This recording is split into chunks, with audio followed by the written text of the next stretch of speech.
Addis Ababa Fairy Tales and Bedtime Stories for Kids. The Stubborn Baby Elephant. In a land far away, there lived a family of elephants in a forest. The youngest member of this family was a very stubborn and naughty baby elephant. One day, when his parents were going for a walk, they yelled after him. "Darling, where are you? Come on, we're going for a walk." Where are you, son? Come on. In a short while, the baby elephant came next to them. He felt no need to go for a walk with them. I don't want to come with you. It's boring. Your siblings are so excited to come. Why are you like this? Well, they can go. We always do the same things, and being an elephant is so boring. Mama and Papa Elephant were very surprised by the last words of their baby, but did not want to show it. Alrighty then. As you wish. Don't move from here. We'll be back before dark. Sure, as always. His family left the little stubborn elephant alone and went away. The baby elephant played on his own for a while. But soon after, he began to get bored. The more bored he was, the more mad he had become. I don't want to be an elephant anymore. It's bad to be an elephant. I wonder what I should be. Right that moment, he noticed a jumping and hopping gazelle. And so he made up his mind. Yeah, I should be a gazelle, fast and agile. The baby elephant tried to copy the gazelle and jumped around. But his big and lumpy feet got tangled and he fell down, head first. And of course, it hurt a little. It's not fun being a gazelle. The baby elephant began to go further into the forest. He came amongst the tree where the monkeys were playing. They were jumping from one branch to another, having so much fun together. So he thought to himself, "The monkeys have so much fun. I should be a monkey." So he yelled out to the monkeys.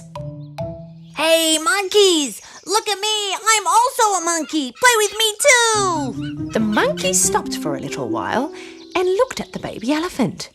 And then they all went down from the tree and surrounded him. One jumped on him, one pulled his ear, one hung on his trunk, and the last one threw a coconut on his head. Baby elephant was stunned and he couldn't run away jumping to a branch like the monkeys. They really hurt him. He could not play with the monkeys. Finally, he got rid of them with his trunk and ran away as fast as he could. The baby elephant began to move further into the forest. This time round, he saw a squirrel on a tree.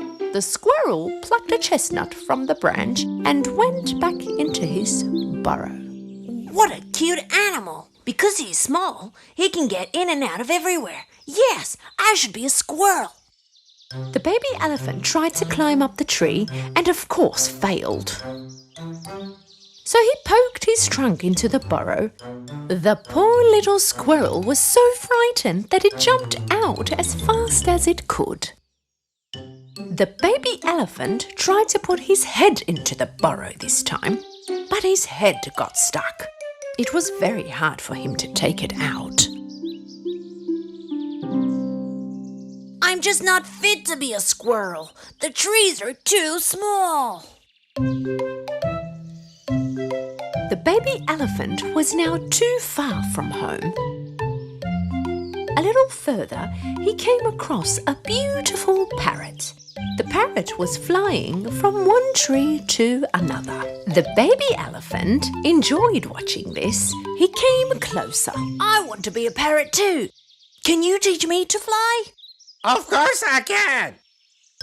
Together, they went to a high cliff next to a lake. Now watch me and see how I fly. The parrot opened his wings and jumped. He was gliding in the sky.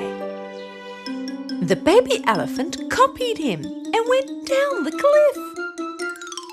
As the parrot flew with his wings, the baby elephant fell down from thin air and landed in the lake. Thankfully, he managed to get out and make it to the shore. He was covered in mud and his whole body was in pain. The parrot flew next to him. You should stay being an elephant, my friend. Right at that moment, a baby bird sitting on the cliff fell out of its nest and disappeared in the lake. In a panic, Mother Bird flew next to her baby where it had disappeared. She was flying above the water and yelling, Help! Somebody help! Save my baby, help! Baby Elephant went in the water that instant, put his trunk in and began to search for the baby bird. After a few seconds went past, he took his trunk out and the baby bird was right there, on the tip of his trunk. She's alive! She's alive! The baby elephant carefully put the baby bird down by the lake. Mother Bird flew and came next to them. Thank God you were here! If it weren't for you, she would have drowned! Hearing these words, the elephant was very happy. He felt worthy. If I weren't an elephant, I couldn't save this baby bird, he thought. I think I'm meant to stay as an elephant. It was almost night time. The elephant was very far from home now. He was super impatient about this. On his way back, he saw the parrot flying in the sky, the squirrel taking his head out of the burrow, the monkey swinging from one branch to another, and the very fast gazelle that ran past him. But he thought of nothing other than how much he had missed his family and how much he made them upset with his silly stubbornness. All he wanted to do now was to apologize.